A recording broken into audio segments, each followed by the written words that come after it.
નમસ્કાર વિદ્યાર્થી મિત્રો, વિદ્યા સફર યુટ્યુબ ચેનલમાં હું રસીલા માળી આપ સર્વેનું હાર્દિક સ્વાગત કરું છું। આજે આપણે જે બંધારણનો જે મેઇન ભાગ અથવા તો મેઇન હાર્ટ જેને કહેવામાં આવે છે એવો આજે મહત્ત્વપૂર્ણ અને સૌથી ઇમ્પોર્ટન્ટ ટોપિક છે સંઘ સરકારનો જે ભાગ છે કે જેની અંદર રાષ્ટ્રપતિ, વડાપ્રધાન, પછી એની અંદર જે ત્રણ સત્તાઓ કારોબારી, ધારાકીય અને ન્યાયતંત્ર। તો આ વિશેનું જે લેક્ચર જે છે અથવા તો આ વિશેનું જે પણ કંઈ છે પરીક્ષાની અંદર ખૂબ જ બહોળા પ્રમાણમાં પૂછાતું હોય છે। તાજેતરની અંદર જેટલી પણ પરીક્ષાઓ લેવાઈ છે એની અંદર મોટા ભાગે એક તો ડીપીએસપી, એક આમુખ અને ખાસ આ સંઘ સરકારનો જે ભાગ છે ભાગ 5ની અંદરથી ઘણા બધા પ્રશ્નો આવતા હોય છે। તો આજે આપણે આની ચર્ચા કરવાની છે। હવે આજે સંઘ સરકારની અંદર જુઓ, એક જ લેક્ચરની અંદર તો કોઈ દિવસ આ પતવું મુશ્કેલ છે। આના લગભગ આપણે 5 થી 6 લેક્ચર થઈ જશે। તો એની અંદર આજે સૌ પ્રથમ આપણે રાષ્ટ્રપતિ વિશે ભણવાનું છે। તો રાષ્ટ્રપતિ વિશે મોટાભાગની માહિતી આજે કવર કરી લઈશું અને બાકીની જે રાષ્ટ્રપતિની જે સત્તાઓ અને કાર્યો છે એ આપણે આગળના લેક્ચરની અંદર કવર કરીશું। તમને ડીપમાં એટલા માટે કરાવું છું કે તમારે કોઈ પણ માહિતી, કોઈ પણ પ્રકારની માહિતી છૂટી ન જાય અને પરીક્ષાની અંદર જો વિધાનવાળા પ્રશ્નો આવે તો પણ તમે સરળતાથી સોલ્વ કરી શકો એ માટેના આપણા પ્રયત્નો છે। તો ચાલો આજે આપણે લેક્ચરની શરૂઆત કરીશું। સૌ પ્રથમ છે સંઘ સરકાર। જો બંધારણની અંદર ભાગ પૂછે તો કયા ભાગની અંદર છે? તો ભાગ 5ની અંદર છે। અનુચ્છેદ એટલે કે કલમો જો પૂછે તો 52 થી કરી અને 151। તો જો સંઘ સરકારની ડાયરેક્ટ જો એમ પૂછે કે સંઘ સરકાર જે છે કેન્દ્ર સરકાર, તો આની કલમ જો પૂછે તો 52 થી કરી અને 151 સુધી છે। અને ભાગ જો પૂછે બંધારણના કયા ભાગની અંદર સમાવેશ કરવામાં આવ્યો છે? તો ભાગ 5ની અંદર। તો આ મુખ્ય એની માહિતી છે, ખાસ યાદ રાખી લેવાની છે। હવે સૌ પ્રથમ છે અનુચ્છેદ 52 થી 78 શું છે? તો કે કારોબારી। તો કારોબારીની અંદર કોનો સમાવેશ થાય? તો કે રાષ્ટ્રપતિ, ઉપરાષ્ટ્રપતિ, પીએમ અને તેની મંત્રી પરિષદ, એટર્ની જનરલ। એટર્ની જનરલ કોણ હોય છે? તો કે સરકારનો જે વકીલ હોય છે એને શું કહેવામાં આવે છે? Attorney general. તો આવી રીતે જે છે એ બધા આપણે ભણવાના છે। તો સૌ પ્રથમ આપણે કારોબારી વિશે ભણીશું। તો એની જો અંદર જો અનુચ્છેદ પૂછે તો 52 થી 78। આમ તો તમારે જુદા પાડવાની જરૂર નથી, કારણ કે ઘણી બધી 52 થી કરીને 151ની વચ્ચે જે અનુચ્છેદ આવે છે દરેકની અંદર ક્યાંક 52 આવશે તો ક્યાંક સીધા 110 પણ તમારે પહોંચવું પડશે। એટલે અનુચ્છેદ અલગથી ભાગ પાડીને તમારે યાદ નહીં રાખવાના, તમારે તો ખાસ ભાગ 5ની અંદર કેટલા છે? તો 52 થી 151 ખાસ યાદ રાખવાનું છે। તો સૌ પ્રથમ તો રાષ્ટ્રપતિ, ઉપરાષ્ટ્રપતિ અને રાજ્યપાલ તથા કેન્દ્ર અને રાજ્યના મંત્રી લાભના પદ નથી। સૌ પ્રથમ જો આ ભાગ ભણો એ પહેલાં તમારે ખાસ તો આ તમારે ધ્યાન રાખવાનું છે કે લાભના પદ કોને નહીં ગણવામાં આવે, કારણ કે જ્યારે આપણે લાયકાતોની વાત કરવામાં આવશે તો એની અંદર મુખ્ય દરેકની અંદર એક જ આવશે, લાયકાતની અંદર એક કોમન આવશે કે રાષ્ટ્રપતિ છે તો કે ભાઈ બનવા માટે લાભનું પદ ધરાવતો હોવો જોઈએ નહીં। તો લાભનું પદ કોને ન કહી શકાય? તો કે જે રાષ્ટ્રપતિનું પદ છે, ઉપરાષ્ટ્રપતિનું પદ છે, રાજ્યપાલ છે, કેન્દ્ર અને રાજ્યના જે મંત્રીઓ છે તો એમને લાભનું પદ કહી શકાય નહીં। તો આ ખાસ ધ્યાન રાખજો, આ મુદ્દો નોટ કરી લેજો। હવે સૌ પ્રથમ છે આપણે ભણવાનું છે રાષ્ટ્રપતિ વિશે। પ્રેસિડેન્ટ ઓફ ઇન્ડિયા એટલે કે આપણે હવે રાષ્ટ્રપતિને આગળ પી વડે જ દર્શાવીશું, કારણ કે મોટા અક્ષરે લખવું ના પડે રાષ્ટ્રપતિ, એના માટે કરીને આપણે દરેક જગ્યાએ રાષ્ટ્રપતિને આગળ પી વડે દર્શાવેલ છે। તો સૌ પ્રથમ રાષ્ટ્રપતિ પદ જે છે ક્યાંથી લેવામાં આવેલ છે? તો યુએસએમાંથી એટલે કે અમેરિકામાંથી લેવામાં આવ્યો છે। જો સૌથી સર્વોચ્ચ પદ એટલે કે સૌથી ઉપરી પદ કહેવામાં આવે, શીર્ષ સ્થાન, તો કોનું છે? રાષ્ટ્રપતિનું છે। તો જો આપણા દેશની અંદર સૌથી ઊંચું પદ જો પૂછે તો કોનું છે? રાષ્ટ્રપતિનું છે। અને દેશના જો બંધારણીય વડા જો પૂછવામાં આવે તો કોણ હોય છે? રાષ્ટ્રપતિ। જો સરકારી વડા પૂછવામાં આવે તો વડાપ્રધાન હોય છે, પરંતુ બંધારણીય વડા કહે તો કોણ આવશે? રાષ્ટ્રપતિ આવશે। તો એ પણ ખાસ ધ્યાન રાખજો। તો સૌથી સર્વોચ્ચ પદ કોનું ગણવામાં આવે છે? તો રાષ્ટ્રપતિનું ગણવામાં આવે છે, કારણ કે તમામ પ્રકારના જે કારોબારી કાર્યો થાય છે કોના નામે થાય છે? તો રાષ્ટ્રપતિના નામે થાય છે। તો સૌ પ્રથમ આપણે પહેલાં તો થોડાક અનુચ્છેદ જોઈ લઈશું રાષ્ટ્રપતિના। અનુચ્છેદ તમારે ફરજિયાત યાદ રાખવાના છે, કેમ કે પરીક્ષાની અંદર પૂછાય છે। તો સૌ પ્રથમ છે અનુચ્છેદ 52, રાષ્ટ્રપતિનું પદ। અનુચ્છેદ 52ની અંદર કોનો ઉલ્લેખ કરવામાં આવે છે? તો રાષ્ટ્રપતિના પદનો ઉલ્લેખ કરવામાં આવ્યો છે કે ભારતનો એક રાષ્ટ્રપતિ રહેશે। પછી અનુચ્છેદ 53 જે છે તો એની અંદર શું છે? તો કે દેશના દરેક કારોબારી કાર્યો રાષ્ટ્રપતિના નામે થશે। એટલે કે દેશમાં જેટલા પણ કારોબારી કાર્યો કરવામાં આવે છે તો એ કોના નામે થશે? તો રાષ્ટ્રપતિના નામે। પી એટલે કે રાષ્ટ્રપતિના નામે થશે। 54માં ચૂંટણી છે અને 55માં પદ્ધતિ છે। શું યાદ રાખવાનું? તમારે આ રીતે યાદ રાખવાનું, શબ્દ ઉપરથી, અક્ષર ઉપરથી, તમારે જે વર્ણ છે વર્ણ ઉપરથી, તમારે ઉચ્ચાર ઉપરથી જ ટ્રીક બનાવી લેવાની છે કે 52 છે તો કે 52માં રાષ્ટ્રપતિનું પદ છે, પછી 53 છે તો કે દરેક કારોબારી કાર્ય રાષ્ટ્રપતિના નામે. 54માં ચૂંટણી. 55 પદ્ધતિ. કોની? તો કે ચૂંટણીની પદ્ધતિ. ત્યારબાદ છે 56 એટલે શું છે તો કે કાર્યકાળ છે. પદ્ધતિ પછી શું આવશે? કાર્યકાળ. 57માં શું? તો કે પુનઃનિમણૂક. શું વાત કરી છે? તો કે પુનઃ એટલે કે ફરીથી કાર્યકાળ કેટલો, આવી રીતે. તો તમારે આમ યાદ રાખવાનું. તો પુનઃનિમણૂક કે તો 57ની અંદર ને 58ની અંદર જો પૂછે તો શું છે? લાયકાતો છે. તો આ ખાસ ધ્યાને રાખજો. 52ની અંદર એમના રાષ્ટ્રપતિનું પદ છે. 53મો દેશના દરેક કારોબારી કાર્યો રાષ્ટ્રપતિના નામે થશે. 54ની અંદર ચૂંટણી છે. 55ની અંદર ચૂંટણીની પદ્ધતિ છે. 56મો કાર્યકાળ અને 57મો પુનઃનિમણૂક છે. હવે 58 જે છે, 58ની અંદર શું છે? તો કે લાયકાતો છે. તો લાયકાતોમાં ખાસ શું ધ્યાને રાખવાનું? તો કે ભારતનો નાગરિક હોવો જોઈએ. 35 વર્ષની ઉંમર, ઓછામાં ઓછી કેટલી ઉંમર હોવી જોઈએ? તો 35 વર્ષની ઉંમર ધરાવતો હોવો જોઈએ. લોકસભાનો સભ્ય બનવા માટે લાયક હોવો જોઈએ. જો લોકસભાનો સભ્ય નહીં, લોકસભાનો સભ્ય બનવા લાયક હોવો એટલે કે લોકસભાનો સભ્ય બનવા માટે જે લાયકાત જોઈએ એ લાયકાત રાષ્ટ્રપતિ બનવાના સભ્ય જોડે હોવી જોઈએ. ત્યારબાદ લાભનું પદ ધરાવતો હોવો જોઈએ નહીં. તો આપણે જાણ્યું કે લાભનું પદ કોને ન કહી શકાય? તો કે રાષ્ટ્રપતિ, ઉપરાષ્ટ્રપતિ, જે મંત્રી હોય, રાજ્ય કેન્દ્રના રાજ્યપાલ હોય, તો એ બધાને લાભના પદ ન કહી શકાય. પરંતુ લાભનું પદ એટલે મુખ્ય કઈ રીતે? કે સરકારમાંથી કોઈ પણ પ્રકારનો વેતન મેળવતો હોય અથવા તો સરકારમાંથી કોઈ પણ પ્રકારની જે આપણે કહીએ ને કે સેવા આપતા હોય, કે દાખલા તરીકે કોઈ IAS IPSના પદ છે, કે પછી કોઈ પણ સરકારી નોકરી તમે કરતા હો, તો એ બધાને શું કહેવામાં આવે? તો લાભનું પદ કહેવામાં આવે. તો એવો કોઈ પણ પ્રકારનો લાભનો પદ ધરાવતા હોવા જોઈએ નહીં. તો ઘણી વખત પરીક્ષાની અંદર આપણને લાયકાતો પણ પૂછતા હોય છે કે નીચેનામાંથી કઈ રાષ્ટ્રપતિની લાયકાત છે અથવા તો નથી. પછી આપી દે કે લાભનું પદ ધરાવતા હોય તો એ પછી ખોટું આવશે. તો આવી રીતે તમારે લાયકાતો તો નોર્મલ જ છે દરેકની અંદર. ખાલી એક તમારે ક્યાં ફરક પડશે? તો એક તો ઉંમરની અંદર ફરક પડશે ને એક સભ્ય બનવા માટે. બાકી ભારતનો નાગરિક હોવો જોઈએ, લાભનું પદ ધરાવતો ન હોવો જોઈએ, અસ્થિર મગજનો ના હોવો જોઈએ, દેવાળીઓ ન હોવો જોઈએ. આવી રીતના જે પણ હોય તો એ બધા એમની અંદર લખી દેવાના. ત્યારબાદ આવે છે હવે સૌપ્રથમ આપણે રાષ્ટ્રપતિની અંદર સૌથી મહત્ત્વનો ભાગ હોય તો ચૂંટણીનો છે. કારણ કે વારંવાર પરીક્ષાઓ ચૂંટણીની અંદરથી આવતા હોય છે કે કઈ પ્રકારની પદ્ધતિ છે. અને પરીક્ષાની અંદર પ્રશ્નો અહીંથી જ પૂછાય છે કે કોણ ભાગ લે છે, કોણ નથી લેતા. કેમ કે જે લોકોએ વિધાનો મૂકે છે ને, તો વિધાનોની અંદર હમણાં લગભગ છેલ્લી 2-4 પરીક્ષાની અંદર બેઠા જ પ્રશ્નો આવે છે કે કોણ ભાગ લે છે અને કોણ નથી લેતા. તો ત્યાં બધાને ગૂંચવણ ઊભી થાય છે. તો આજે આપણે બધું સરળ રીતે સમજી લઈશું. સૌ પ્રથમ છે રાષ્ટ્રપતિની ચૂંટણી માટે 15,000 ડિપોઝિટ જમા કરાવવું પડે. જુઓ, રાષ્ટ્રપતિની ચૂંટણી લડવી હોય તો કેટલો ડિપોઝિટ જમા કરાવવું પડે? તો કે 15,000. હવે આની અંદર પ્રસ્તાવક પણ 50 હશે અને સમર્થન કરનાર પણ કેટલા હશે? તો 50 લોકો હશે. એટલે કે બંને અલગ અલગ હશે. એટલે કે સૌ પ્રથમ તો કે આ વ્યક્તિને આપણે રાષ્ટ્રપતિ બનાવવો છે તો એવો પ્રસ્તાવ લાવનાર પણ કેટલા જણા હોવા જોઈએ? તો કે 50 જણા. અને કે હા બરાબર છે કે એને બનાવવો જોઈએ તો એના માટે સહી કરનાર પણ કેટલા જણ હોવા જોઈએ? તો 50 જણ. એટલે કે સમર્થક એટલે કે સમર્થન કરનાર. તો પ્રસ્તાવક અને સમર્થક કેટલા હોવા જોઈએ? તો કે 50-50. એટલે ટોટલ કેટલા સભ્યો હોવા જોઈએ? તો 100 સભ્યો હોવા જોઈએ. ખાસ ધ્યાને રાખજો. તો આપણે ટ્રીકથી કઈ રીતે યાદ રાખવાનું કે T20 કોણ રમે? તો કે વાઇસ પ્રેસિડેન્ટ એટલે કે ઉપરાષ્ટ્રપતિ રમશે. ને વન ડે કોણ રમે? તો કે કોણ રમે છે? તો કે રાષ્ટ્રપતિ. T20ની અંદર કેટલી 20-20 ઓવર હોય અને વન ડેની અંદર કેટલી હોય? તો કે 50-50 જે હોય. તો આની અંદર તમારે યાદ રાખવાનું કે પ્રેસિડેન્ટ 50 અને વાઇસ પ્રેસિડેન્ટ કે તો 20. આવી રીતે. તો પ્રેસિડેન્ટની અંદર 50-50 સભ્યો આવશે સમર્થકમાં અને સહી કરનારમાં. જ્યારે વાઇસ પ્રેસિડેન્ટ છે જે ઉપરાષ્ટ્રપતિ, એની અંદર કેટલા આવશે? તો 20-20. તો એ પણ તમારે ધ્યાન રાખવાનું છે. તો સૌપ્રથમ તો તમે જોઈ લીધું શું? તો કે રાષ્ટ્રપતિની ચૂંટણી માટે 15,000 ડિપોઝિટ જમા કરાવવું પડે. 50 પ્રસ્તાવક અને 50 કોણ હોય? તો કે સહી કરનાર હોય છે. ચૂંટણીનું આયોજન કોણ કરે છે? ચૂંટણીનું આયોજન કોણ કરે છે? તો ભારતીય ચૂંટણી પંચ, ECI. એટલે કે ભારતીય ચૂંટણી પંચ જે છે એ આપણું ઇલેક્શન કમિશન ઓફ ઇન્ડિયા જે છે તો એ આપણો જે રાષ્ટ્રપતિ જે છે એની ચૂંટણીનું આયોજન કરાવશે. અને સ્વાભાવિક છે કેન્દ્રની અંદર કોઈ પણ પ્રકારની ચૂંટણી હોય તો એનું આયોજન કોણ કરાવે? તો કેન્દ્રીય ચૂંટણી પંચ જ આવશે. તો એ પણ ધ્યાને રાખવું. હવે સૌ પ્રથમ છે મતદાર મંડળ. મતદાર મંડળ એટલે કે રાષ્ટ્રપતિની ચૂંટણીની અંદર કોણ કોણ ભાગ લેશે? આ ખાસ ધ્યાને રાખજો. પ્રશ્ન ખાસ અહીંથી બને છે. વેરી મોસ્ટ IMP પ્રશ્ન અહીંથી બનશે તમારે. કે સૌ પ્રથમ તો છે કે ચૂંટાયેલા સભ્યો MP. ચૂંટાયેલા MPનો મતલબ શું છે?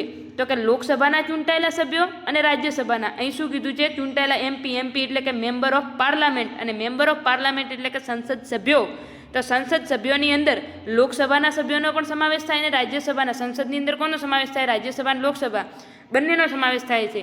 તો એની અંદર લોકસભાના ચૂંટાયેલા સભ્યો કેટલા છે? 543 અને રાજ્યસભાના ચૂંટાયેલા સભ્યો કેટલા છે? 233 છે. તો આ ટોટલ જે સભ્યો છે એ આની અંદર ભાગ લેશે. તો એ પણ તમારે ખાસ ધ્યાને રાખવાનું છે. કેટલા છે? તો કે 776 જે સભ્યો જે છે તો એરિયાએ જે રાષ્ટ્રપતિની જે ચૂંટણી છે એની અંદર ભાગ લેશે. તો આપણે તો ટૂંકમાં શું યાદ રાખવાનું છે કે ચૂંટાયેલા સંસદ સભ્યો જે છે તો એની અંદર નિમાયેલા સંસદ સભ્યો નહીં આવે, ખાસ ધ્યાન રાખજો. તો રાષ્ટ્રપતિની ચૂંટણીની અંદર માત્ર ચૂંટાયેલા જે સભ્યો છે એ ભાગ લેશે. તો ચૂંટાયેલા સભ્યો એટલે કે ચૂંટાયેલા MP ભાગ લેશે અને ચૂંટાયેલા MLA ભાગ લેશે. MLA એટલે કોણ? તો કે મેમ્બર ઓફ લેજિસ્લેટિવ એસેમ્બલી, એટલે કે જે વિધાનસભ્યો જે છે, વિધાનસભાના જે સભ્યો જે છે તો એને શું કહેવામાં આવે? તો MLA કહેવામાં આવે. તો એ પણ કહેવાતો કે ચૂંટાયેલા હોવા જોઈએ. સ્ટેટ પ્લસ UT બંને ના આવશે. તો કેમ કે યુટીમાં કોની જો પહેલાં તો સ્ટેટ હતું, પરંતુ આપણે જે 70મો બંધારણીય સુધારા 1992 દ્વારા દિલ્હી અને પોંડુચેરી જે વિધાનસભાના જે ચૂંટાયેલા સભ્યો છે તો એ પણ એની અંદર ભાગ લઈ શકશે. અને એના પછી પાછળથી જમ્મુ કાશ્મીરની અંદર વિધાનસભા બની તો એની અંદર પણ ચૂંટાયેલા સભ્યો એની અંદર ભાગ લઈ શકશે. તો આ પણ તમારે ખાસ ધ્યાન રાખવાનું. તો હવે ટૂંકમાં ફરીથી આપણે એકવાર જોઈએ કે કયા કયા સભ્યો. તો એ ટૂંકમાં એટલું યાદ રાખવાનું કે ચૂંટાયેલા સંસદ સભ્યો, ચૂંટાયેલા વિધાનસભ્યો, શું યાદ રાખવાનું? ચૂંટાયેલા MP અને ચૂંટાયેલા MLA પ્લસ દિલ્હી, પોંડુચેરી અને જમ્મુ કાશ્મીર વિધાનસભાના જે ચૂંટાયેલા સભ્યો છે એ પણ એની અંદર ભાગ લેશે. તો જો આ દિલ્હી અને પોંડુચેરીના અને જમ્મુ કાશ્મીરના જે ચૂંટાયેલા સભ્યો છે કયા બંધારણીય સુધારા દ્વારા? તો 70મા બંધારણીય સુધારા દ્વારા 1992, એટલે 70મા બંધારણીય સુધારા 1992 દ્વારા દિલ્હી અને પોંડુચેરીના જે વિધાનસભાના ચૂંટાયેલા સભ્યો છે એનો પણ સમાવેશ કરવામાં આવ્યો છે. અને પાછળથી જમ્મુ કાશ્મીરના ચૂંટાયેલા સભ્યોને પણ અંદર ઉમેરવામાં આવ્યા, એટલે કે વિધાનસભાના ચૂંટાયેલા સભ્યો. તો આ ખાસ તો તમારે અહીં ધ્યાન રાખવાનું છે કે રાષ્ટ્રપતિની જે ચૂંટણી છે એની અંદર કોણ ભાગ લેશે અને કોણ નહીં લે. ત્યારબાદ આની અંદર ખાસ ધ્યાન રાખજો કે નિમાયેલા સભ્યો ભાગ લેતા નથી, માત્ર કોણ લે છે? ચૂંટાયેલા લે છે. ત્યારબાદ જે વોટ વેલ્યુ એટલે કે મતગણતરી જે છે કઈ રીતે કરવામાં આવે? તો એના જે મતનું મૂલ્ય જે છે, રાષ્ટ્રપતિને જે વોટ આપવામાં આવે છે વોટનું મૂલ્ય કઈ રીતે નક્કી કરવામાં આવે છે એનું વેલ્યુ? તો કે elected MP plus elected MLA, એટલે કે જે મેમ્બર ઓફ પાર્લામેન્ટ જે સંસદ સભ્યો છે અને વિધાનસભ્યો છે જે ચૂંટાયેલા, તો એ બંનેના જે છે મત એની ગણતરી કરવામાં આવે છે. હવે આની અંદર સૌપ્રથમ એ ધ્યાન રાખવાનું કે વસ્તી ગણતરી કઈ ધ્યાને લેવામાં આવે છે? તો 1971ની ખાસ ધ્યાને રાખજો. જે જનસંખ્યા 1971ની વસ્તી ગણતરી મુજબ અહીં જનસંખ્યા ધ્યાને લેવામાં આવશે. હવે એક MLA જે છે વિધાનસભ્ય છે એના મતનું મૂલ્ય કેટલું છે? તો કે રાજ્યની કુલ જનસંખ્યા ભાગ્યા રાજ્યના કુલ MLA, એટલે કે દાખલા તરીકે આપણો ગુજરાત છે તો ગુજરાતની જેટલી પણ વસ્તી છે એના ભાગે આપણા ગુજરાતની અંદર જેટલા વિધાનસભ્યો છે, ચૂંટાયેલા જે વિધાનસભ્યો છે એટલે કે MLA જે છે, તો એ જનસંખ્યા ભાગ્યા MLA કરી અને ભાગ્યા કેટલા કરી દેવાના? 100, અથવા તો ગુણ્યા 1/100 કરો. બંનેનો 1000. બંનેનો મતલબ શું થાય? એક જ થાય કે રાજ્યની કુલ જનસંખ્યા ભાગ્યા રાજ્યના કુલ MLA ગુણ્યા 1/1000. આમ કરો તો પણ એક જ છે. અથવા તો રાજ્યની કુલ સંખ્યા ભાગ્યા રાજ્યના કુલ MLA જે છે એના ભાગ્યા ફરીથી 1000 કરવાના. તો એ જે પણ નીકળશે એ શું હશે? તો કે જે એક MLA છે એનું મત મૂલ્ય આ રીતે નીકળે છે. તો બધા જ MLAનું મત મૂલ્ય બરાબર બધા જ ચૂંટાયેલા MPનું મત મૂલ્ય, એટલે કે આપણા જે MLA જે છે તો આપણે MLAનું મત મૂલ્ય જે હોય એના બરાબર જ બધા ચૂંટાયેલા, એટલે કે આપણા ચૂંટાયેલા જેટલા પણ MLA છે એના મત મૂલ્ય બરાબર જ MPનું મત મૂલ્ય હોય છે. તો હાલ આપણું મત મૂલ્ય કેટલું છે? તો 5.43 લાખ છે. તો સામે MPનું મત મૂલ્ય પણ કેટલું છે? 5.43 લાખ. તો તમારે એ ભલે આંકડો યાદ નહીં રાખો તો ચાલે, પરંતુ એટલું યાદ રાખવાનું કે MLA અને કદાચ વિધાનની અંદર પ્રશ્ન પૂછાય કે MLA અને MPનું મત મૂલ્ય સરખું હોય કે અલગ અલગ, તો કેવું હોય છે? સરખું હોય છે. એક MPની વોટ વેલ્યુ જો હવે એક MPની વોટ વેલ્યુ કઈ રીતે ગોતવાની? તો કે બધા જ MLAનું મત મૂલ્ય ભાગ્યા સંસદના બધા જ ચૂંટાયેલા MP. શું કીધું છે? કે બધા જ MLA છે, એટલે કે આપણે જે 28 રાજ્યો છે તો 28 રાજ્યોના જે MLA છે એ બધાનું મત મૂલ્ય અને ભાગ્યા સંસદની અંદર જેટલા ચૂંટાયેલા MP જે છે તો એનું મત મૂલ્ય. ચૂંટાયેલા MP કેટલા છે? તો 543 લોકસભાના અને 233 રાજ્યસભાના. કુલ કેટલા છે? 776. તો આ જે પણ જેટલા MLA છે એના ભાગ્યા 776 કરવાના, એટલે જે પણ મત મૂલ્ય નીકળશે કોનું હશે? તો એક MPના મતનું મૂલ્ય હશે. તો એ પણ ખાસ ધ્યાને રાખજો. તો એક MPનું એટલે કે જો સંસદ સભ્યનું મત મૂલ્ય પૂછે તો બધા જ MLAનું મત મૂલ્ય ભાગ્યા સંસદના બધા ચૂંટાયેલ સભ્ય. જ્યારે MLAનું મત મૂલ્ય પૂછે તો કે રાજ્યની બધી જનસંખ્યા ભાગ્યા રાજ્યના જે MLA છે અને એના ભાગ્યા કેટલા કરવાના? 1000. તો એ પણ ધ્યાને રાખજો. તો આ તમે એક વખત નોટ કરી લેશો અને જોઈ લેશો સારી રીતે, તો તમને ફટલીને મગજમાં ઉતરી જશે. ત્યારબાદ જે 16મી ચૂંટણી પછી એટલે કે 16મો જે રાષ્ટ્રપતિની જે ચૂંટણી થઈ આપણે તાજેતરમાં જે દ્રૌપદી મુર્મુ વખતેની, તો એ એકવાર જોઈ લઈએ કે 16મી ચૂંટણી પ્રેસિડેન્ટ ચૂંટણી જે છે તો કે પીઠાસીન અધિકારી કોણ હતા, તો કે પીસી મોદી હતા. હવે એની અંદર સંસદમાં લોકસભામાં 543 સભ્યો અને રાજ્યસભાની અંદર કે તો કેટલા 233 સભ્યો ચૂંટાયેલા છે. અને વિધાનસભાની અંદર ઇલેક્ટેડ એમએલએ કે તો કેટલા છે 4033. ટોટલ કેટલા છે વિધાનસભાના ઇલેક્ટેડ એમએલએ તો કેટલા છે 4033. આમ કરી અને ટોટલ જો સભ્યો કે તો કેટલા છે 4809. તો આની અંદર જો સભ્યો પૂછે તો કેટલા છે 4809 ટોટલ છે વિધાનસભા અને સંસદ સભ્યો થઈને.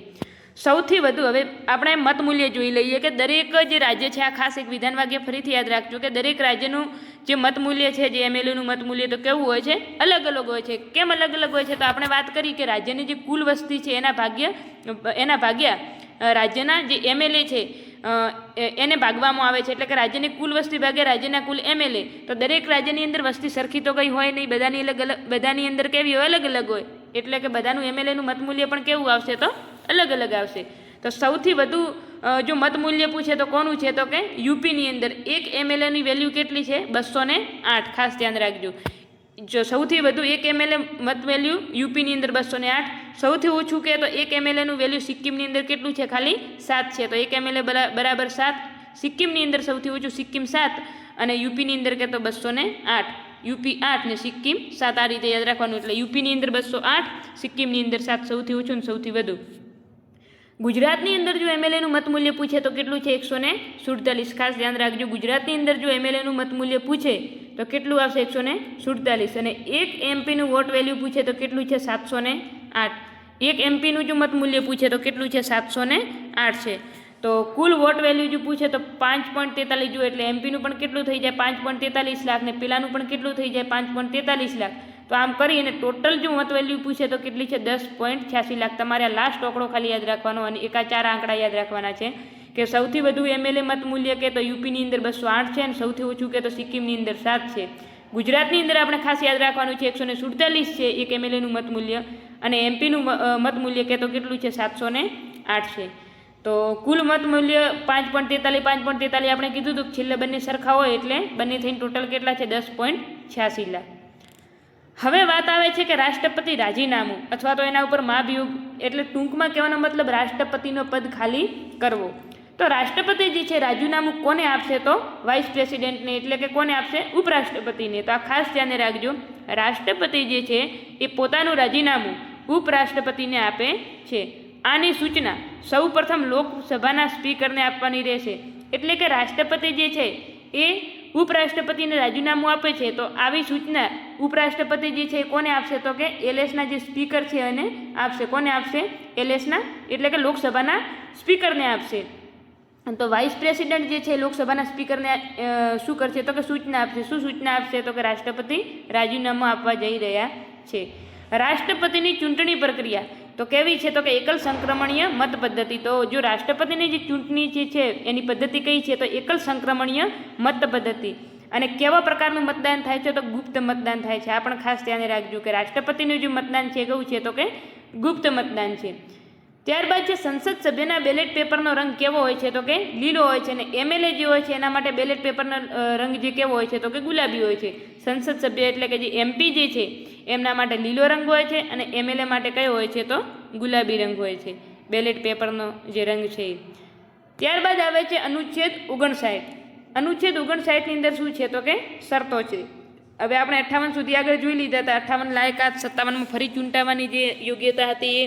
તો આવી રીતે તો હવે આપણે અહીં આવે છે 59ની અંદર શું છે, તો કે શરતો છે અને પગાર ભથ્થા જે છે. તો આપણે વર્તમાનની અંદર જો પૂછે કે રાષ્ટ્રપતિનો પગાર કેટલો છે, તો કેટલો આવશે 5 લાખ આવે છે. નાણાકીય કટોકટીમાં રાષ્ટ્રપતિના પગારમાં કોઈ ફેરફાર થતો નથી એટલે કે એને ઘટાડી શકાય નહીં. અહીંયા ખાસ ધ્યાન રાખજો. માત્ર એક જ ગુણ, તો કે રાષ્ટ્રપતિ જે છે એને નાણાકીય કટોકટી દરમિયાન રાષ્ટ્રપતિના પગારમાં અને રાજ્યપાલના પગારમાં કોઈ પણ પ્રકારનો ઘટાડો કરવામાં આવતો નથી. તો આ પણ તમે ધ્યાને રાખજો. તો નાણાકીય કટોકટી દરમિયાન કોના પગારની અંદર ઘટાડો ન કરી શકાય, તો કે રાષ્ટ્રપતિના પગારમાં ઘટાડો ન કરી શકાય. અને એની જો શરતો અથવા તો પગાર ભથ્થા જો પૂછે તો કયા અનુચ્છેદની અંદર આવશે, તો અનુચ્છેદ 59ની અંદર આવશે. ત્યારબાદ આવે છે અનુચ્છેદ 60. અનુચ્છેદ કયો આવે છે તો 60 આવે છે. 60 શપથ, સ ઉપરથી સ યાદ રાખવાનું. 60 શપથ લીધા ને 61માં શું કર્યા તો કે કાઢી દીધા.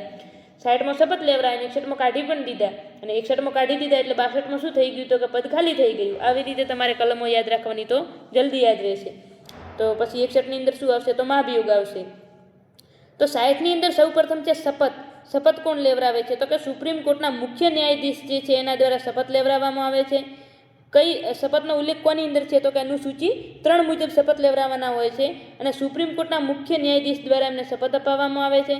બંધારણને અનુરૂપ કાર્ય કરવાનું અથવા તો બંધારણને વફાદાર રહેવાના શપથ લેવરાવે છે. હવે અહીંયા પ્રશ્ન જો પૂછાય કે કદાચ એટલો તો ડીપમાં પૂછે નહીં, પણ કદાચ પૂછી લે કે રાષ્ટ્રપતિ જે છે એને કોના શપથ લેવાના હોય છે, કે ભાઈ પદના શપથ લેવાના હોય છે, અથવા પદના શપથ તો જ, પરંતુ કે આની અંદર કયા હોય તો કે ભાઈ સરકાર માટે કરી અને કોઈ સરકારને વફાદાર રહેવાના હોય છે, કે દેશને વફાદાર હોય છે, કે બંધારણને વફાદાર હોય છે.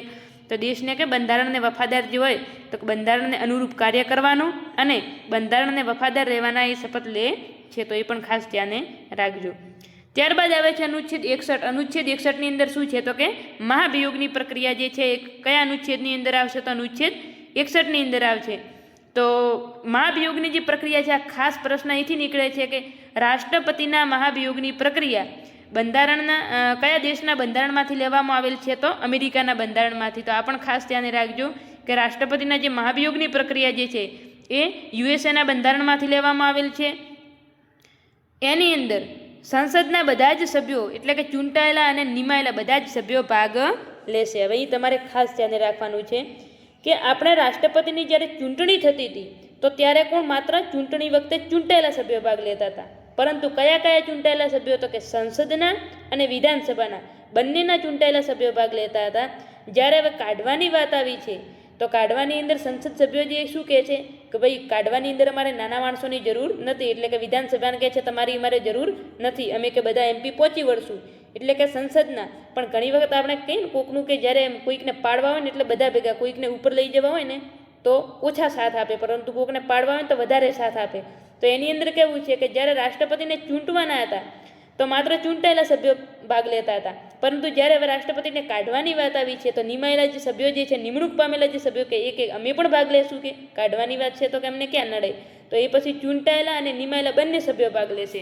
તો તમારે આવી રીતે યાદ રાખવાનું કે જ્યારે ચૂંટવાના હોય એટલે તો માત્ર ચૂંટાયેલા સભ્યો ભાગ લે. કોણ ચૂંટાયેલા તો કે સંસદના અને વિધાનસભાના.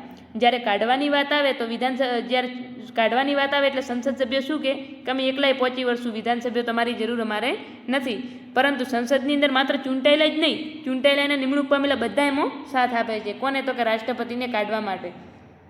બીજી વસ્તુ કે મહાભિયોગની જે પ્રક્રિયા છે માત્ર ને માત્ર કોના માટે વપરાય છે તો કે રાષ્ટ્રપતિ માટે જ વપરાય છે. હવે ઘણી જગ્યાએ ઘણાને પ્રશ્નો હોય છે કે સુપ્રીમ કોર્ટના મુખ્ય ન્યાયાધીશ હોય કે આ અમુકની અંદર લખેલું હોય કે મહાભિયોગ જેવી પ્રક્રિયા, તો એની અંદર ખાસ ધ્યાને રાખવાનું મહાભિયોગ જેવી પ્રક્રિયા છે. જ્યારે મહાભિયોગ શબ્દ તો માત્ર કોના માટે વપરાયેલ છે, રાષ્ટ્રપતિ માટે જ વપરાયેલ છે, તો એ પણ ધ્યાને રાખવું. તો સંસદના બધા જ સભ્યો ચૂંટાયેલા અને નિમાયેલા દરેક સભ્યો ભાગ લેશે. 14 દિવસ પહેલાં નોટિસ આપવી પડે. જ્યારે પણ રાષ્ટ્રપતિ ઉપર મહાભિયોગ ચલાવવામાં આવે તો એમને 14 દિવસ પહેલાં શું તો કે નોટિસ આપવી પડે કે ભાઈ તમારા ઉપર મહાભિયોગ ચલાવવા જઈ રહ્યા છીએ, તો 14 દિવસ પહેલાં નોટિસ આપવી પડે. લોકસભા કે રાજ્યસભા કોઈ પણમાં ઠરાવ લાવી શકાય છે, એટલે કે લોકસભા કે રાજ્યસભા કોઈ પણની અંદર તમે પ્રસ્તાવ લાવી શકો. એમને જે દૂર કરવાનો જે પ્રસ્તાવ છે, મહાભિયોગ જે પ્રસ્તાવ છે, તો એ તમે સૌપ્રથમ લોકસભામાં પણ લાવી શકો અને રાજ્યસભામાં પણ લાવી શકો, પરંતુ એમનું સ્વરૂપ કેવું હોવું જોઈએ તો લેખિતમાં તમારે પ્રસ્તાવ લાવવાનો હોય છે. આ પ્રસ્તાવને એટલે કે આ ઠરાવને કોઈપણ ગૃહના 1/4 સભ્ય દ્વારા સમર્થન આપવું પડે.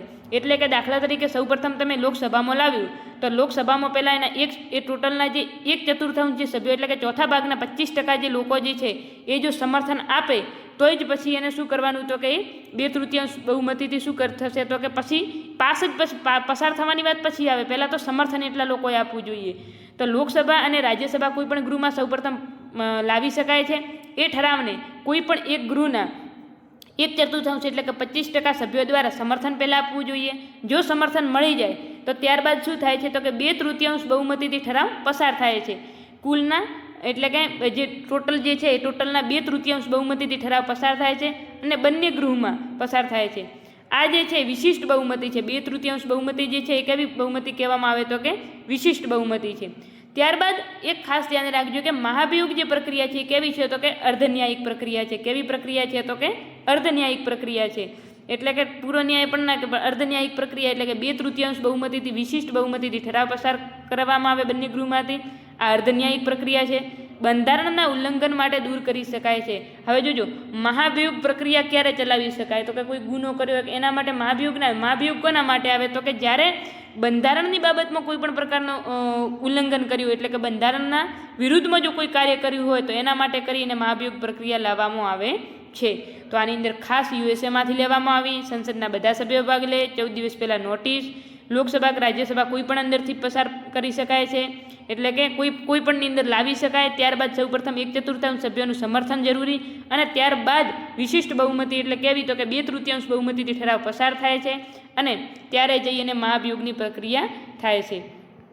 તો મહાભિયોગ શા માટે કરવામાં આવે છે રાષ્ટ્રપતિ વિરુદ્ધ, તો કે બંધારણના ઉલ્લંઘન માટે એમને દૂર કરી શકાય છે. તો આ પણ ખાસ ધ્યાન રાખજો. તો 61ની અંદર કહેતો મહાભિયોગની પ્રક્રિયા. ત્યારબાદ આવે છે પદ ખાલી. તો જે રાષ્ટ્રપતિનો જે પદ છે એ ખાલી શા માટે પડે છે, પદ ક્યારે ખાલી થાય, એના કારણો કયા, તો કે કઈ રીતે, તો કે સૌપ્રથમ તો કે જો 5 વર્ષ પૂર્ણ થઈ ગયા હોય, એટલે કે કાર્યકાળ પૂર્ણ થયો હોય તો ખાલી પડે. બીજી વસ્તુ કે જો એ રાજીનામું આપી દે તો ખાલી પડે. રાજીનામું કોને આપે, વાઇસ પ્રેસિડેન્ટને આપે. તો જો રાષ્ટ્રપતિ રાજીનામું આપે તો પદ ખાલી થાય. જો એમનું મૃત્યુ થાય, જો એના ઉપર મહાભિયોગ ચલાવવામાં આવે, જો સુપ્રીમ કોર્ટ રાષ્ટ્રપતિની ચૂંટણીને અવૈધ બતાવે, એટલે કે માન્ય ગણે નહીં અનુચ્છેદ 71 પ્રમાણે, જો માન્ય ન ગણે તો પણ પદ ખાલી પડે. તો આવી રીતે આજે એના કારણો છે કે શું છે, તો કે કાર્યકાળ પૂરો થાય, રાજીનામું આપી દે, એમનું મૃત્યુ થાય, મહાભિયોગ, અથવા તો સુપ્રીમ કોર્ટ જે છે રાષ્ટ્રપતિની ચૂંટણીને અમાન્ય જાહેર કરે તો ત્યારે આ પદ ખાલી થયા ગણાય.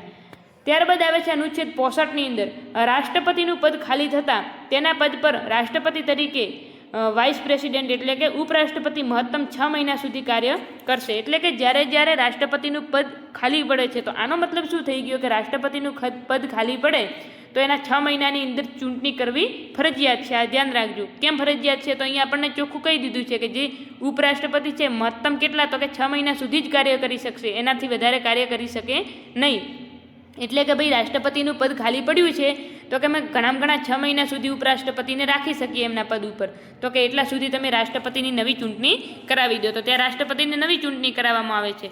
અને જ્યારે 6 મહિના દરમિયાન જ્યારે ઉપરાષ્ટ્રપતિ રાષ્ટ્રપતિના પદ ઉપર હોય તો એ કાર્ય કોનું કરશે, તો કે રાષ્ટ્રપતિનું કાર્ય કરશે. ખાસ ધ્યાન રાખજો, આ પ્રશ્ન નોટ કરી લેજો કે જ્યારે રાષ્ટ્રપતિનું પદ ખાલી પડે છે ત્યારે ઉપરાષ્ટ્રપતિ રાષ્ટ્રપતિના પદે આવે છે, એટલે કે એમના કાર્યકારી રાષ્ટ્રપતિ તરીકે કાર્ય કરે છે. અને એ સમય દરમિયાન જે પણ કાર્યો કરે છે એ બધા કોના નામે કરશે, તો કે રાષ્ટ્રપતિના નામે કરશે. પ્લસ એ વખતે જે પણ પગાર એમને મળશે એ કોનું મળશે, તો કે રાષ્ટ્રપતિનું મળશે. તો એ પણ ધ્યાને રાખવાનું. અને ખરેખર જો જોવા જઈએ તો ઉપરાષ્ટ્રપતિને કોઈ પણ પ્રકારનો પગાર મળતો નથી, એમને રાજ્યસભાના સભાપતિ તરીકેનો પગાર મળે છે. તો એ પણ આપણે આગળ ઉપરાષ્ટ્રપતિ આવશે એટલે ભણી લઈશું. 1969માં ડૉક્ટર ઝાકિર હુસેનનું મૃત્યુ થાય છે. જોજો 1969ની અંદર જ્યારે ઝાકિર હુસેન જ્યારે રાષ્ટ્રપતિ હોય છે તો એમનું મૃત્યુ થાય છે અને વીવી ગીરી હોય છે એ રાજીનામું આપે છે. એટલે કે રાષ્ટ્રપતિ પદ ઉપર ઝાકિર હુસેન હોય છે અને ઉપરાષ્ટ્રપતિ પદ ઉપર કોણ હોય છે, તો કે વીવી ગીરી હોય છે. તો ઝાકિર હુસેનનું આ બાજુ મૃત્યુ થાય છે અને આ બાજુ વીવી ગીરી જે છે એ રાજીનામું આપે છે. તો હવે રાષ્ટ્રપતિનો પદ પણ ખાલી પડ્યું અને ઉપરાષ્ટ્રપતિનો પદ પણ ખાલી પડ્યો. તો આપણે તો એવું કીધું કે ભાઈ રાષ્ટ્રપતિનો પદ ખાલી પડે તો કે ઉપરાષ્ટ્રપતિ રાષ્ટ્રપતિ તરીકે કાર્ય કરશે. પરંતુ હવે જો બંને પદ ખાલી હોય ત્યારે રાષ્ટ્રપતિ તરીકે કોણ કાર્ય કરશે, તો ખાસ ધ્યાન રાખજો સુપ્રીમ કોર્ટના જે નિવૃત્ત મુખ્ય ન્યાયાધીશ જે છે એ કાર્યભાર સંભાળશે. તો બંને પદ ખાલી પડે ત્યારે રાષ્ટ્રપતિ પદ પર સુપ્રીમ કોર્ટના મુખ્ય ન્યાયાધીશ, નિવૃત્ત નહીં પરંતુ સુપ્રીમ કોર્ટના જે મુખ્ય ન્યાયાધીશ છે જે ચાલુમાં, તો એ સુપ્રીમ કોર્ટના મુખ્ય ન્યાયાધીશ જે છે એ રાષ્ટ્રપતિનું પદ સંભાળશે. અને 1969ની અંદર જ્યારે બંને પદ ખાલી પડ્યા ત્યારે રાષ્ટ્રપતિ પદ ઉપર chief justice of India CJI કોણ હતા, હિદાયતુલ્લા મોહમ્મદ હિદાયતુલ્લા જે છે એ રાષ્ટ્રપતિ તરીકે કાર્ય કર્યું હતું. તો આ પણ ધ્યાને રાખજો ક્યારે 1969ની અંદર. હવે ત્યારબાદ આવે છે 1962. રાષ્ટ્રપતિનું પદ ખાલી પડે ત્યારે ચૂંટણીની પ્રક્રિયા તથા ખાલી પડેલી જગ્યા ભરવા માટે ચૂંટાયેલ વ્યક્તિની મુદત. એટલે કે 62ની અંદર શું છે, તો કે જ્યારે રાષ્ટ્રપતિનું પદ ખાલી પડે તો કે એટલે ટૂંકમાં ખાલી પડેલું પદ, એટલે કે 62ની અંદર શું આવશે, તો કે ખાલી પડેલી જગ્યા ભરવા બાબતે. તો સૌપ્રથમ છે રાષ્ટ્રપતિ, ત્યારબાદ જો રાષ્ટ્રપતિ છે એનું પદ ખાલી પડે તો કોણ આવશે? વાઇસ પ્રેસિડેન્ટ એટલે કે વીપી એટલે કે ઉપરાષ્ટ્રપતિ આવશે, અને આ બંનેનું પદ ખાલી પડે તો પછી કોની વારી આવશે? CGIની વારી આવશે.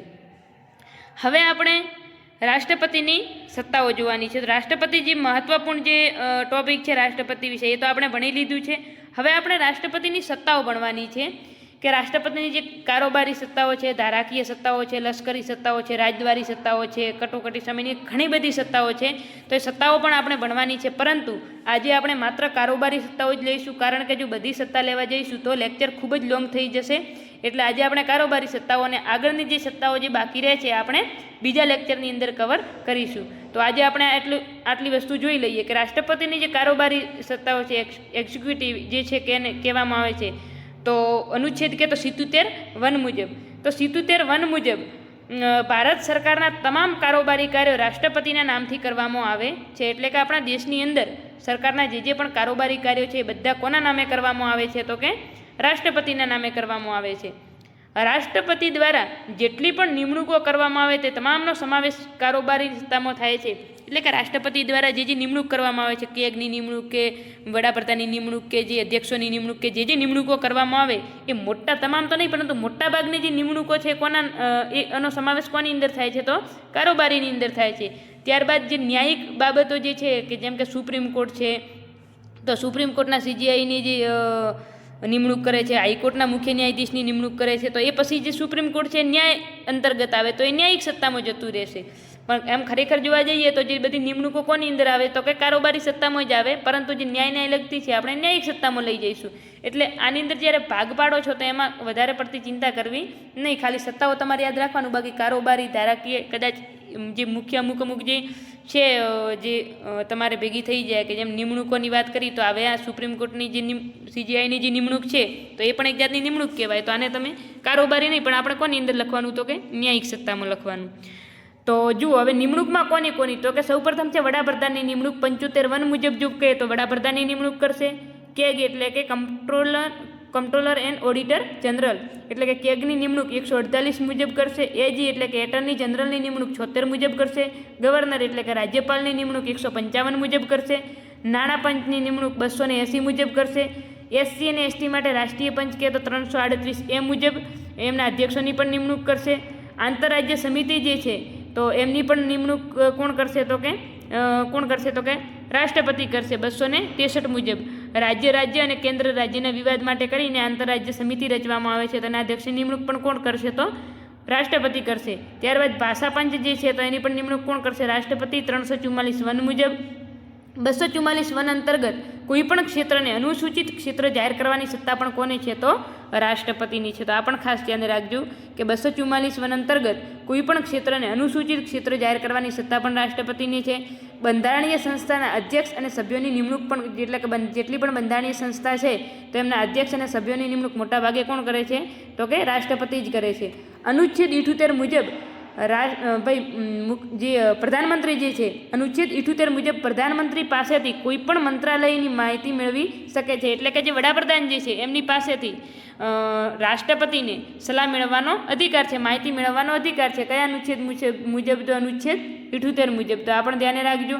અનુચ્છેદ 85 સંસદની બેઠક બોલાવી, મુલતવી રાખવી કે વિસર્જન કરવું, આ તમારે ધારાકીય સત્તાની અંદર આવશે. આ ધ્યાન રાખજો કે સંસદની બેઠક એટલે કે સત્ર બોલાવવું, સમાપન કરવું એ બધું કોની અંદર આવે? તો કે ધારાકીય સત્તા. તમે કારોબારીની અંદર લખો તો વાંધો, પણ તમારે ધારાકીયની કેમ કે આ ધારાકીય કાર્ય છે એમનું, તો તમારે ધારાકીય સત્તામાં લખી દેવાનો પોઈન્ટ, તેમાં ઉમેરી દેવાનો.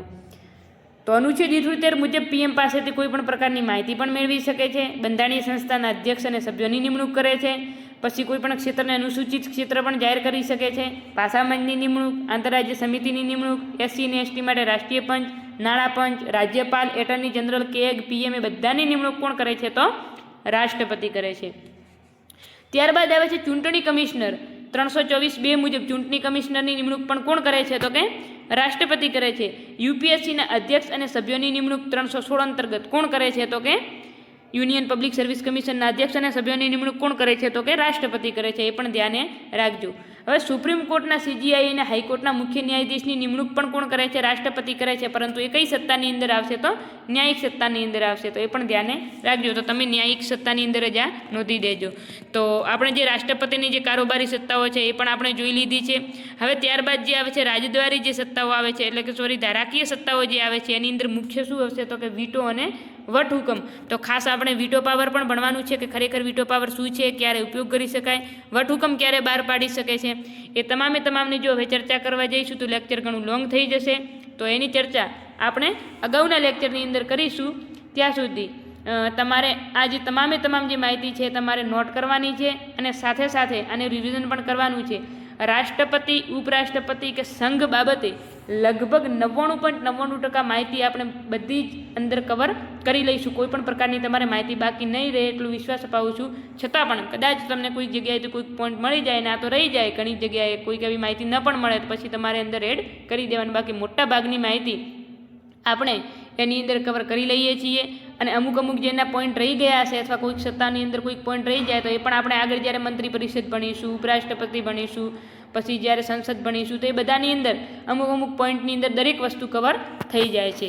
તો ચિંતા કરવાની નહીં, બધું અંદર ઇન્વોલ્વ કરી લઈશું. અને તમારે દરેક પોઈન્ટ નોટ કરવાનો છે, રિવિઝન કરો. આઈ હોપ કે દરેકને તમને આ જે લેક્ચર જે છે એ લેક્ચર સમજાયું હશે. જો લેક્ચર ગમ્યો હોય, વિડીયો ગમ્યો હોય તો વિડીયોને લાઇક કરો, ચેનલને સબસ્ક્રાઈબ કરો અને વધુમાં વધુ તમારા મિત્રો સુધી શેર કરો, જેથી કરી અને દરેકનાનો લાભ થાય. અને કોમેન્ટ કરવાનું ભૂલતા નહીં. ચોક્કસથી કોમેન્ટ બોક્સની અંદર તમારી રાય જણાવજો, જેથી કરી અને આપણે અગાઉના જે વિડીયો બનાવીએ તો એની એ કોમેન્ટને ધ્યાને રાખી અને સુધારા વધારા કરી શકીએ. તો જય હિન્દ, જય ભારત.